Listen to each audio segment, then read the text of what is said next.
Indonesia ini tidak ada yang kebal hukum. Itu supaya kita pegang teguh. Siapapun kalau sudah dinyatakan oleh pihak keamanan atau pihak yang bertanggung jawab atas penentuan seseorang dinyatakan bersinggungan dengan hukum atau tidak, maka di situ tidak ada pandang bulu. Dari awal saya sudah mengatakan, tidak ada kriminalisasi ulama, tidak ada. Yang dikriminalisasi adalah mereka-mereka yang memiliki kesalahan, dan itu sudah melalui penyelidikan, mungkin ditingkatkan penyidikan dan seterusnya. Umat Islam tidak setuju pemanggilannya. Rizik tidak dikriminalisasi lagi. Amin. Tidak dipanggil lagi. Amin. Tidak diganggu lagi. Amin. Takbir. Apabila Imam Besar Habib Rizik Syihab akan dijerat hukum dengan sangkaan melanggar undang-undang kekarantinaan adalah merupakan delik yang dipaksakan. Tetapi sampai dengan hari ini, sampai dengan saat sekarang ini, belum ada konfirmasi baik dari yang bersangkutan maupun pengacara yang bersangkutan. Jadi nanti kita tunggu, ya, mudah-mudahan sampai dengan sore nanti atau malam nanti dia datang, beliau bisa datang untuk bisa memenuhi panggilan untuk kita lakukan pemeriksaan kepada saudara MRS dan juga MHA, menantu dari MRS sendiri. Ya, itu harapan kita. Presiden tidak minta maaf, menteri tidak minta maaf, kami akan ajak umat Islam rame-rame turun, kita demo kepung istana presiden supaya tidak kurang ajar. Takbir. Presiden goblok. Udah menteri agamanya saudara sesat, kurang ajar, korinya dajjal, istananya menjadi istana iblis. Kalau saya ajak turun kepung istana, siap tidak? Siap tidak? Sebab sekarang ini di mana-mana umat Islam terkena penyakit, saudara. Lihat besarnya orang kafir, kita minder. Lihat hebatnya orang kafir, kita minder, saudara. Dimulai saat ini jangan ada minder lagi, saudara. Apalagi dalam berjuang hadapin orang kafir, jangan minder. Jadi mesti kita tahu, saudara, lahirnya republik ini dari mana? Dari perut pesantren, dari perut kiai, dari perut ulama, saudara. Anda jangan pikir Pancasila itu yang buat Bung Karno, saudara. Di dalam Pancasila yang dibuat oleh Bung Karno, sila ketuhanan, sila buntut, sila pantat. Wah, kalau ikut Pancasila Bung Karno, sila ketuhanan dipantat, saudara. Jangan lupa, kebohongan itu kalau digaungkan terus, akhirnya lama-lama orang anggap benar, saudara. Kebohongan yang diulang-ulang itu bohong, itu berita bohong, tapi diulang-ulang terus, saudara. Lama-lama orang anggap benar. Assalamualaikum Bang Holis, ente bikin video azan, kumpulkan orang ngadap kiblat di rumah ataupun di masjid atau di majelis taklim. Sekarang malam ini kirim ke anak videonya, video azan cuman hayya 'alal shalah diganti hayya 'alal jihad. Jadi nanti yang jawab Allahu Akbar ataupun hayya 'alal jihad juga. Anda tunggu sekarang Bang Holis. Hayya 'alal jihad. Hayya 'alal jihad. Hayya 'alal falah. Hayya 'alal falah. Hayya 'alal jihad. Hayya 'alal jihad. Hayya 'alal falah. Hayya 'alal falah. Hayya 'alal jihad. Hayya 'alal jihad. Hayya 'alal jihad. Hayya 'alal jihad. Hayya 'alal jihad. Hayya 'alal jihad. Hayya 'alal falah. Yang biadab itu jelas bertujuan untuk menciptakan provokasi dan teror di tengah-tengah masyarakat yang ingin merusak persatuan dan kerukunan di antara warga bangsa. Saya juga telah memerintahkan kepada Kapolri dan Panglima TNI untuk meningkatkan kewaspadaan. Sekali lagi, saya tegaskan bahwa tidak ada tempat di tanah air kita ini bagi terorisme. Terakhir, saya minta kepada seluruh masyarakat di seluruh pelosok tanah air agar semuanya tetap tenang dan menjaga persatuan, namun juga tetap waspada. kita semua harus bersatu melawan terorisme. Seumur hidup saya belum pernah lihat ada orang adzan kok kayak gitu. Adzan kok seruan untuk sholat diganti seruan untuk jihad. Nah, ini sesuatu yang sangat bertentangan ya dengan ajaran Nabi Muhammad SAW. Ini mungkin tegakkan, karena terus tidak mereka merasa aman. Oh boleh dong, terus lagi kan gitu. Sebenarnya masa kecil menjadi besar gitu kan. Kita juga seperti membesarkan sesuatu yang kecil gitu kan. Jadi, kalau ada sesuatu ya selesaikan sesegera mungkin. Jangan dia ditunggu sampai meningkat. Tadi kan ditunggu sampai meningkat. Sebenarnya dari dia datang pun sudah ada pelanggaran kan. Dari awal itu sudah seperti itu. Ya. Terus ke Bogor apalagi, itu saja sudah harus terhenti gitu. Baliho juga sesegera mungkin turun dengan. Dalam menentukan nasib bangsa ke depan, siapa yang paling berperan? Sebutkan satu tokoh yang paling berperan di Indonesia saat ini. Jokowi? Bukan. Pak Prabowo? Bukan. Megawati? Apalagi. Surya Paloh? Siapa dia? Tapi yang paling berperan hari ini kita saksikan adalah Habib Rizik Syihab, yang putra bangsa ini. Allah Ta'ala panjangkan umur. Jadi pemimpin insya Allah Indonesia. Yang kedua, Allah pendekkan umur Megawati Pak Jokowi. Al-Fatihah. Sekarang saya mau ajak doa dulu, boleh? Jangan sembuhkan penyakitnya, biar dapat penyakit yang belum ada obatnya, biar susah jalan hidupnya, biar dipecat dari tempat kerjaannya, biar ditinggal lari bininya, biar lakinya kawin lagi, biar anak-anaknya ngelawan sama dia, biar hidupnya tidak bahagia, nggak dapat anak keturunan yang solihin dan solehat, hidupnya hancur-hancuran, nggak ada berkah, susah tiap hari, sedih tiap hari. Telah ditemukan peristiwa pidana, yaitu pidana menghalang-halangi penanggulangan wabah dan penyelenggaraan kekarantinaan kesehatan. Kalau pemerintah zalim, tentara jahat, polisi jahat, main tangkap, main tembak, rakyat hartanya dijarah, tanahnya dirampas, syariat Islam disingkirkan, saudara. Saya mau tanya, kira-kira besok perlu ada ISIS tidak? Perlu ada ISIS tidak? Takbir! Tahu Densus 88? Salot 88 obat murah. Kalau Densus 88 terus-menerus melakukan kezaliman, siap lawan? Siap lawan? Maka itu saya ingatkan, kalau pemerintah di Indonesia coba-coba zalim, tentara dan polisi coba-coba jahat kepada umat Islam, bisa jadi besok tentara dan polisi yang disembunyi pada jalan dunia. Tahu-tahu di Jakarta Kapolda ngancam melaporkan Habib Rizik. Pangkat jenderal, otak hansip. Jangan-jangan di jenderal nggak lulus litsus sudah. Ini udah salah, nggak mau ngaku, mau nuntut. Kucing. Kemarin Kapolda ngancam lagi, walaupun tidak ada yang melapor, kami tetap akan memeriksa Habib Rizik.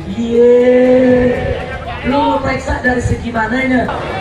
Ngancam menangkap saya nukutil babi, lu belum tahu kan goblok? Dengan apa mereka akan memadamkan cahaya Allah? Dengan mulut-mulut mereka.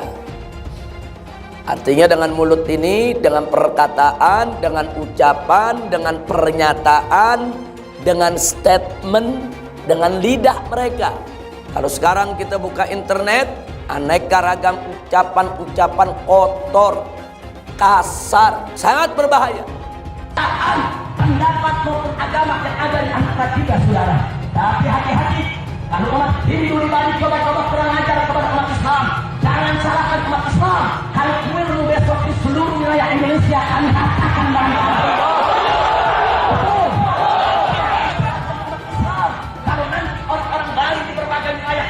Kami pulangkan ke Bali, saudara. Betul. Jangan salahkan umat Islam kalau nanti umat Islam melakukan pembalasan. Bagaimana Pancasila Bung Karno, saudara? Pancasila Bung Karno, sila ketuhanan dijadikan sila buntut nomor 5. Kiai mau diajak berdebat, saya akan tempatkan SPI.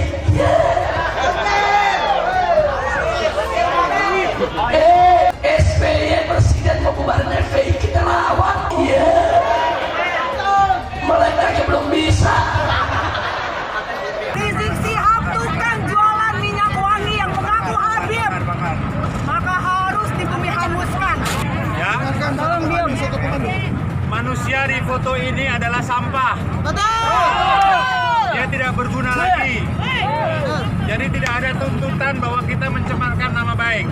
Ya. Karena dia sudah mengkhianati negeri ini, tidak menerima kemenangan Pak Jokowi. Silakan saja teman-teman, ini manusia sampah yang tidak boleh ada di sini. Berani, benar, dan berani. Ada lonte hina Habib. Lonte ikut-ikutan ngomong.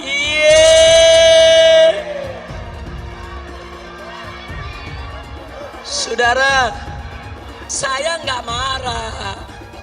Cuman ada umat yang marah. Ngancam mengepung lonte. Polisi kalang kabut jagain lonte. Iya.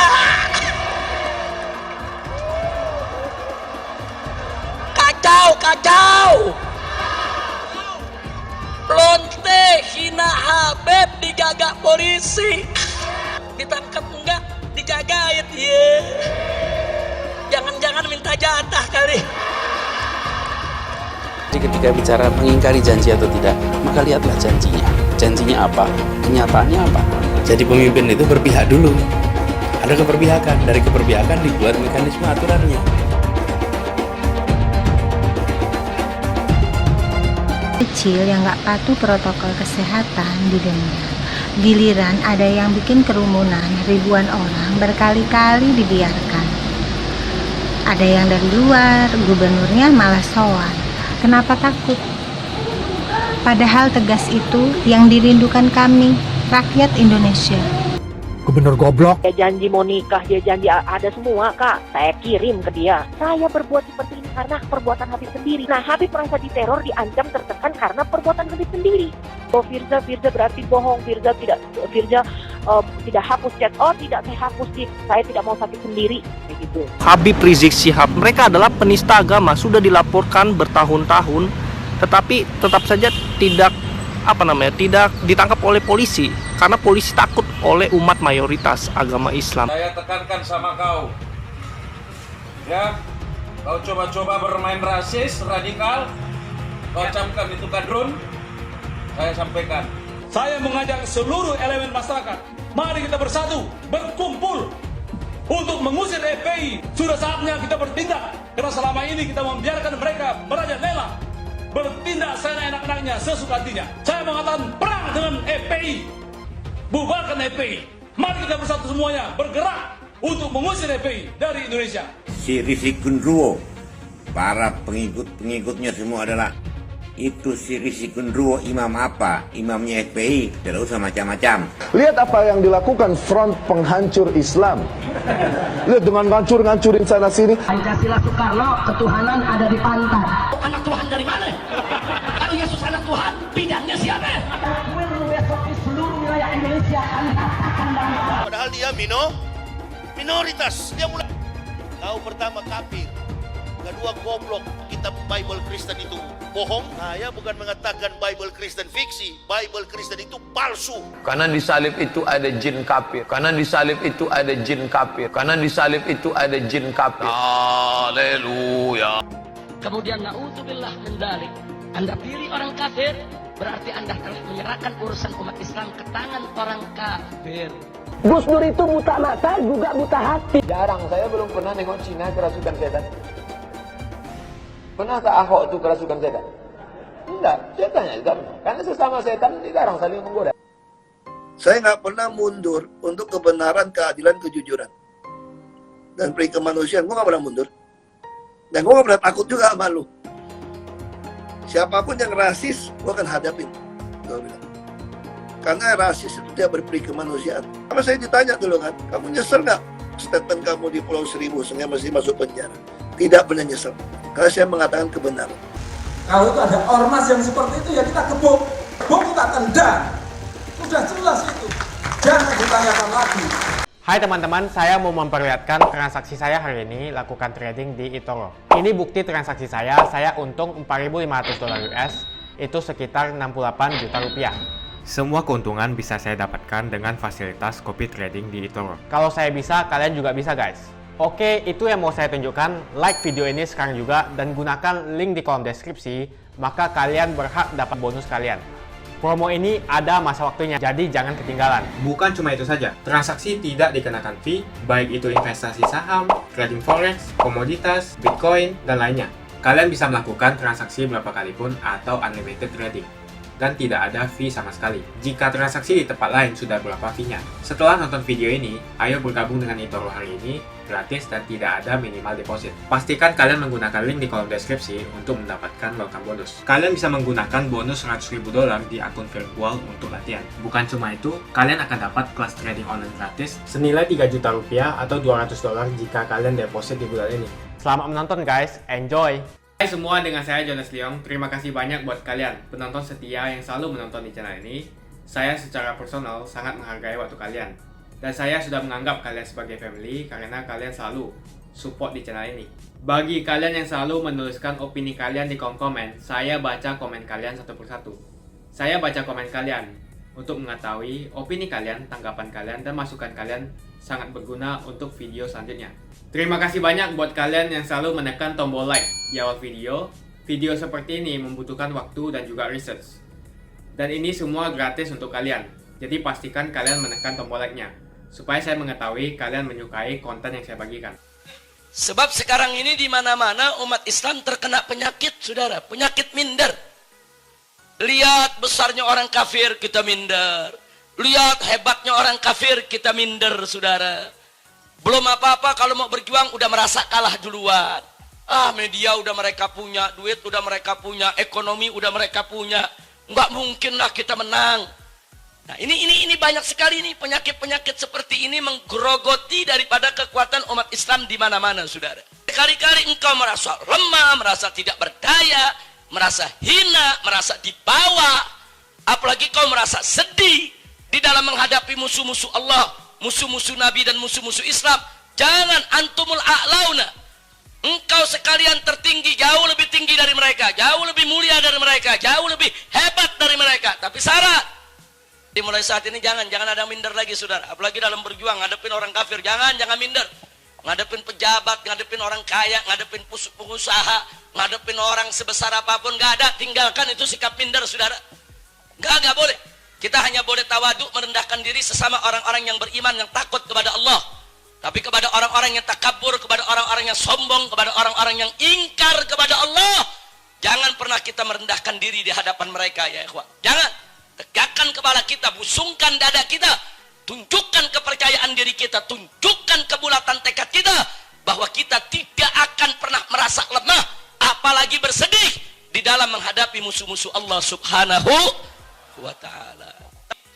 Keputusasaan umat Islam ini dan kesedihan umat Islam di mana-mana melihat kondisinya ini memang sudah dikondisikan oleh lawan-lawan kita, baik lewat media cetak maupun media elektronik yang di dalam pemberitaannya selalu memojokkan umat Islam, saudara. Sampai akhirnya umat Islam percaya dengan kebohongan-kebohongan yang mereka buat. Jangan lupa, kebohongan itu kalau digaungkan terus, akhirnya lama-lama orang anggap benar, saudara. Kebohongan yang diulang-ulang itu bohong, itu berita bohong, tapi diulang-ulang terus, saudara. Lama-lama orang anggap benar. Itu yang sedang mereka lakukan terhadap umat Islam. Akhirnya umat Islam di mana-mana banyak putus asa, umat Islam di mana-mana banyak sedih, umat Islam di mana-mana banyak merasa lemah, umat Islam di mana-mana banyak merasa tidak berdaya, umat Islam di mana-mana saudara nggak yakin kalau dirinya bisa menang. Melihat kondisi yang ada di zaman sekarang ini semua merupakan propaganda dan rekayasa yang dilakukan oleh musuh-musuh Islam. Dia bukan ingin bicara jalan macetnya, dia ingin pojokkan takbiran. Takbiran itu cuma bikin macet jalanan, nggak ada manfaatnya. Ini penghinaan yang kita nggak rasakan, saudara. Kita nonton beritanya kayaknya biasa-biasa saja, saudara. Itu menusuk Islam. Tumpukan sampah setelah sholat Id. Itu beritanya, saudara. Hampir di semua TV. Perhatikan aja. Tumpukan sampah setelah sholat Id. Dia bukan mau bicara sampahnya. Dia cuma ingin tunjukkan sholat Id itu jorok, kotor. Cuman buang-buang sampah di mana-mana. Ditusuk kita, saudara, tanpa kita kesadari. Kita baca beritanya seperti kita tidak dipukul orang, saudara. Padahal kita sedang dipukul. Nggak sampai di situ. Lagi berita, mudik lebaran membawa maut. Itu beritanya, saudara. Tapi mudik lebaran, yang orang-orang kampung ini pada pulang mudik bahagia, seneng, mau ketemu orang tua, mau ketemu keluarga, itu nggak dibahas, saudara. Bagaimana bunga kebahagiaan mereka pulang kampung setahun sekali? Bagaimana bunga silaturahmi mereka yang mereka bangun setahun sekali? Itu ditutup. Yang dibuka, mudik lebaran membawa maut. Kenapa mereka nggak pernah bikin berita mudik Natal membawa maut, saudara? Apa di malam Natal nggak ada tabrakan? Apa di malam Natal nggak ada kecelakaan? Apa di malam Natal orang nggak ada yang mati gara-gara Natalan? Nggak ada, saudara. Kenapa? Karena yang mereka ingin tusuk bukan kecelakaannya, Islamnya. Masya Allah, kira-kira jelas tidak? Makanya jangan kaget dulu di zaman penjajahan Belanda di Cilegon, ada gubernur jenderal Belanda melarang penggunaan speaker di musola, saudara. Ngamuk orang Banten, perang, saudara, disembelih itu gubernurnya. Coba kita lihat, saudara, ngelarang speaker disembelih. Jadi sebelum Tanjung Balai kejadian di Banten udah dari dulu, saudara. Jangan coba-coba ngelarang speaker. Jangan coba-coba ngelarang orang-orang selawatan di masjid-masjid, saudara. Sekarang kita kembali ke soal orang Banten, saudara. Jadi sudah tradisi yang ditaati oleh orang-orang Banten, mau ulamanya, mau jawaranya, mau rakyatnya. Pokoknya kalau bulan Ramadan masuk, jangan dagang di siang hari. Maksudnya dagang makanan dan minuman. Nah, tahu-tahu kemarin ada sebuah warung buka. Saudara, begitu buka didatangi oleh Satpol PP, ditunjukkan keputusan wali kota Serangnya, saudara. Nah, supaya warung itu tutup. Ini akibat bulan puasa intoleran, Ramadan intoleran. Kenapa ini kalian melakukan ini? Ada permusuhan apa kalian dengan umat Islam? Kenapa kalian membuat berita yang menyudutkan umat Islam? Mereka nggak bisa jawab, saudara. Langsung bikin baliho, saudara. Apa ditulis baliho aja, saudara? Ditulis di situ, saudara, hormatilah orang yang tidak puasa. Ini permainan politik, saudara, politik licik, politik jahat, politik jorok. Coba lihat.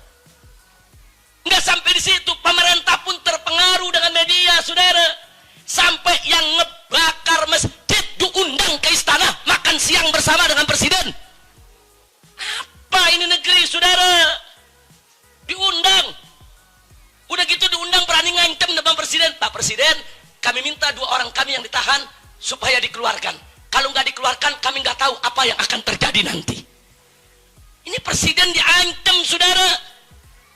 Sampai akhirnya sampai saat ini nggak diproses kok. Pembakar masjid, saudara, diundang ke istana, diajak makan bersama, permintaannya dipenuhi. Kenapa presiden melakukan itu? Sebab presiden termakan berita media. Media memposisikan umat Islam yang salah. Bukan orang Kristen yang salah. Orang Kristennya ini baik-baik, umat Islamnya yang jahat-jahat. Saat adzan sholat Isya dikumandangkan, ada seorang warga non-muslim, saudara, dari etnis Tionghoa, perempuan, tidak terima. Masuk ke masjid, protes kepada muadzin, masuk ke masjid. Protes kepada muadzin dan maki-maki imam, saudara. Saya tanya, kira-kira kalau di Kerawang kejadian begitu, diapain itu orang? Nggak jujur, saya mau tanya, kira-kira kita diam apa marah? Nah, jadi kalau orang Tanjung Balai marah, wajar tidak? Mereka marah, saudara. Nah, sekarang baik, mari kita lihat berita. Apa yang diberitakan di TV? Yang diberitakan di TV, saudara, 9 atau 11 vihara dibakar oleh umat Islam. Toko dijarah, rumah dijarah. Itu yang diberitakan, saudara. Tapi soal bagaimana si kafir melarang azan, menolak speaker, memprotes umat Islam, tidak diberitakan, saudara. Yang diberitakan ada penjarahan. Umat Islam menjarah orang-orang Cina. Umat Islam menjarah toko-toko. Umat Islam merampok. Umat Islam membunuh. Umat Islam membakar vihara-vihara. Nggak ada ngejelasin kenapa itu terjadi, saudara. Umat Islam diposisikan lagi sebagai bajingan, sebagai penjahat, saudara. Pembakar masjid dari Irian diundang ke istana. Apa ada pembakar vihara dilakukan oleh umat Islam diundang ke istana? Lalu kenapa umat Islam di mana-mana diam? Karena sudah termakan media. Mereka pikir benar umat Islam yang salah, umat Islam yang jahat, umat Islam yang bandel. Nah, karena udah dibentuk oleh media begitu, akhirnya umat Islam terima mereka disalahkan. Ini yang tadi saya katakan, sudah dibentuk untuk kita nih merasa hina, rendah, merasa kita nih bodoh, merasa kita nih sudah ada di bawah mereka, saudara. Inna lillahi wa inna ilaihi raji'un. Orang dari kecil, dari umur 4 tahun ngapalin Quran, 7 tahun udah 30 juz. Terus dia pelajari tafsir Al-Quran, sampai 17 tahun dia keluar, ijazahnya nggak laku di negara. Ngelamar ke negara untuk jadi pegawai negeri dianggap belum lulus SD, saudara. Padahal kemampuannya lebih hebat daripada dosen yang di universitas, saudara. Nah, kenapa nggak disamakan dia punya ijazah? Ada apa dengan negeri ini? Mereka hanya selembar kertas, ijazah SD, SMP, SMA, S1, S2, itu yang mereka berikan gaji, itu yang diakui oleh negara. Tapi anak-anak yang tidak punya ijazah, anak-anak pondok pesantren mereka tidak akui, saudara. Inna lillahi wa inna ilaihi raji'un. Maka itu sistem semacam ini harus kita lawan, saudara. Sebelum SD itu ada, sebelum SMP itu ada, sebelum SMA itu ada. Yang menjadi benteng pendidikan di Indonesia adalah pesantren. Saudara, itu pesantren Sidagiri, pondok pesantren terbesar NU punya di Jawa Timur, saudara. Itu usianya sudah hampir 300 tahun. Belum lagi pondok-pondok pesantren yang lainnya, saudara. Nggak main-main usia pondok-pondok pesantren tersebut. Itu menjadi benteng-benteng perlawanan kita. Dulu anak-anak kita dididik di sana, dijaga imannya, dijaga akhlaknya, dijaga syariatnya. Mereka lawan itu para penjajah, saudara. SD belum ada, SMP belum ada, SMA belum ada, universitas belum ada. Pesantren-pesantren yang berjuang mendidik masyarakat, mendidik umat, saudara, bahkan menjadi benteng daripada akidah umat Islam, saudara. Enggak sampai di situ saja, menjadi pos-pos perlawanan terhadap penjajah. Takbir! Awas, jangan masuk pesantren. Kenapa? Sarang teroris. Disebut sarang teroris, saudara. Sampai-sampai ada kepala kepolisian di Cimahi beberapa tahun yang lalu mendatangi pondok-pondok pesantren minta sidik jari, saudara. Nah, kenapa minta sidik jari, saudara? Karena kalau besok di Cimahi ada peledakan, yang pertama kali dicari ya sidik jari santri dulu. Inna lillahi wa inna ilaihi raji'un. Anda tahu gara-gara fitnah tersebut, saudara, berapa banyak orang tua narik anaknya dari pondok pesantren, saudara. Nah, kau keluar saja. Lebih baik kau sekolah SMP, kau sekolah SMA, kau aman. Ini pesantren sedang disorot, pesantren ini sedang dituduh sebagai sarang teroris. Nanti kau terlibat, nanti kau akhirnya kena hukuman. Lebih baik kau keluar supaya kau tidak kena getahnya. Berapa banyak, berapa ribu anak-anak kaum muslimin ditarik dari pondok-pondok pesantren akibat fitnah keji jahat tersebut, saudara. Jadi mesti kita tahu, saudara, lahirnya republik ini dari mana? Dari perut pesantren, dari perut kiai, dari perut ulama, saudara. Anda jangan pikir Pancasila itu yang buat Bung Karno, saudara. Pancasila itu hasil perdebatan antara Bung Karno dengan para kiai, para ulama. Sebagai pimpinan syarikat Islam, berdebat habis-habisan lawan Bung Karno, saudara. Kenapa? Karena Bung Karno menginginkan Pancasila, sila ketuhanannya nomor 5, bukan nomor 1, saudara. Jadi dalam Pancasila yang dibuat oleh Bung Karno, sila ketuhanan, sila buntut, sila pantat, sila terakhir, saudara. Dilawan oleh para kiai, nggak bisa. Ketuhanan mesti nomor 1, ketuhanan mesti yang ada di atas, ketuhanan harus mengatasi yang lainnya. Baru ketuhanan dinaikkan nomor 1. Berarti yang buat Pancasila, saya mau tanya, Bung Karno atau ulama? Wah, kalau ikut Pancasila Bung Karno, sila ketuhanan di pantat, saudara. Loh, ini fakta, ini sejarah. Silakan, saudara. Kira-kira jelas tidak? Jelas tidak? Jadi jasa ulama besar tidak? Jasa pesantren besar tidak? Tapi kenapa kok sekarang dibilang masa depan suram? Oh, nah inilah permainan mereka yang luar biasa, yang harus kita waspadai. Kira-kira yang saya sampaikan jelas tidak? Paham semua? Betul? Maka itu sekarang saya mau tanya semua umat Islam, siap bersatu? Siap berjuang? Siap bela Allah? Siap bela Rasul? Siap bela Islam? Siap perkaya diri. Jangan minder menghadapi musuh, betul. Jangan rendah menghadapi musuh, betul. Harus yakin dengan janji Allah, betul. Takbir. Sallu ala nabi. Hai teman-teman, kalian sudah membuka akun untuk melakukan investasi atau trading? Jika belum, membuka rekening di eToro gratis loh. Bahkan cuma butuh 5 menit saja. Cepat dan simple. Dan semua bisa dilakukan secara online. Sampai saat ini ketika kita mau melakukan investasi saham atau trading forex, kita masih menggunakan cara yang kuno.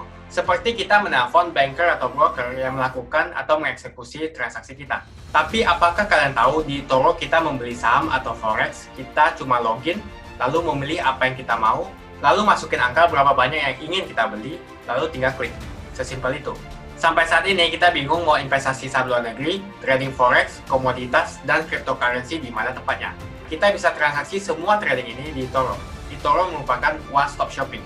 Sampai saat ini kita membayar fee di setiap transaksi kepada banker atau broker. Setiap kita melakukan transaksi jual beli, biasanya kita dipotong fee oleh platform kita. Kalau dalam 1 bulan kalian melakukan transaksi 1 kali, mungkin tidak terasa. Coba kalian melakukan trading sebanyak 100 kali. Sudah berapa fee-nya? Misalnya kalian membeli saham Google dengan fee per transaksi $10. Jika kalian membeli saham Google 10 kali, maka fee transaksi sudah $100. Belum lagi kita akan dikenakan fee ketika kita menjual saham itu. Itulah sebabnya saya memilih eToro, karena tidak ada fee sama sekali. Saya ulangi, di eToro tidak ada fee sama sekali ketika kalian melakukan transaksi. Dan yang kedua, kalian bisa melakukan unlimited trading atau trading sebanyak apapun. Ya, kalian bisa melakukan trading 10 kali, 100 kali, 1000 kali dalam sehari tanpa dikenakan fee. Jadi berapa banyak uang yang kita hemat dari fee saja. Sampai saat ini ketika uang dana kita dikelola oleh manajer keuangan, terkadang kita tidak diberitahu ketika akan melakukan transaksi. Bahkan investasi kita dipotong biaya. Dan kita dibikin bingung karena kurangnya transparansi. Kita juga bingung memilih investasi manajer yang bagus untuk mengelola investasi kita. Alhasil, investasi kita bukannya untung malah rugi. Bahkan yang lebih ekstrim, kita tertipu oleh manajer investasi yang ilegal. Tapi apakah kalian tahu di eToro ada fasilitas yang namanya copy trade, di mana kita bisa menduplikasikan investasi atau trading yang dilakukan oleh trader profesional. Semua data terbuka dan transparan dan kita bisa melihat performance sampai 10 tahun yang lalu. Dengan fasilitas ini, kamu tidak usah lagi menelpon manajer keuangan kamu untuk melakukan trading. Atau pusing investasi kamu merugi dikelola oleh manajer keuangan. Di eToro kita bisa memilih investor profesional yang sesuai dengan yang kita sukai. Dan di eToro banyak sekali profesional investor yang keuntungannya di atas 50%. Bulan ini saya profit 140%. Jika kalian ingin profit seperti saya, kalian tinggal menggunakan fasilitas copy trade. Jadi ketika saya profit, maka otomatis kalian akan mendapatkan profit. Mau beli saham Google, 1 unitnya mahal. Di eToro kalian bisa beli di bawah 1 unit atau pecahan unit. Contohnya kita membeli saham Google dengan hanya $50 saja, yaitu 0,02 unit. Di platform lain, kalian diwajibkan untuk membeli minimal 1 unit atau $1.500 untuk saham Google. Dengan $50 atau Rp700.000 saja, kalian sudah bisa memiliki saham Google. Menarik bukan? Saya sudah lama menggunakan eToro dan minggu ini saya profit 140%. Jadi bergabunglah dengan eToro dan mulai profit hari ini. Jadi apa yang kalian tunggu? Mendingan kalian cobain sendiri aja deh. Tutorial bisa kalian cek di kolom deskripsi dan kalian harus menggunakan link di kolom deskripsi untuk mendapatkan welcome bonus. Jika tidak, maka tidak akan mendapatkan bonus. Dan gunakan bonus $100.000 di akun virtual Anda untuk mengenal lebih jauh tentang eToro atau bisa digunakan untuk latihan. Bukan cuma itu, kalian akan dapatkan kelas trading gratis yang nilainya Rp3 juta jika kalian deposit di bulan ini. Terima kasih banyak buat kalian yang nggak skip dan nonton video ini sampai habis. Saya secara personal sangat menghargai waktu kalian. Makasih banyak buat kalian yang sudah tekan tombol subscribe, dan makasih banyak buat kalian yang sudah tekan tombol loncengnya. Jangan lupa bagikan informasi ini ke teman atau family Anda. Mungkin teman atau family Anda membutuhkan investasi ini. Oke guys, sekian dulu dari saya. Jangan lupa follow Instagram saya di @johannesleongofficial untuk kata-kata motivasi setiap harinya. Bagi kalian yang termotivasi nonton video ini, ayo like video ini dan subscribe di channel ini. Dan buat kalian yang sudah subscribe di channel ini, jangan lupa tekan tombol loncengnya, supaya kalian mendapatkan notifikasi setiap kali saya upload video. Hai teman-teman, terima kasih banyak buat kalian yang sudah menekan tombol join atau sudah bergabung di channel YouTube Jonas Leong. Ini adalah salah satu feature dari YouTube di mana kalian bisa mensupport channel Jonas Leong untuk lebih semangat membuat konten-konten lainnya. Apa kelebihan ketika kalian join membernya Jonas Leong? Yang pertama, kalian akan mendapatkan badge atau tanda khusus untuk kalian semua, seperti ini. Kita mulai dari new member, 1 bulan, 2 bulan, 6 bulan, 1 tahun, dan juga 2 tahun. Jadi semakin lama kalian berlangganan dengan membershipnya Jonas Leong, maka base Anda akan berevolusi menjadi lebih bagus dan menjadi lebih baik lagi. Yang kedua, kalian bisa menggunakan banyak emoticon yang bisa Anda pakai, seperti ini. Jadi kalian bisa berekspresi menggunakan emoticon yang sudah saya sesuaikan untuk kalian semua pendukung Jonas Liong. Tentu saja ada perbedaan antara orang yang belum membership dan sudah.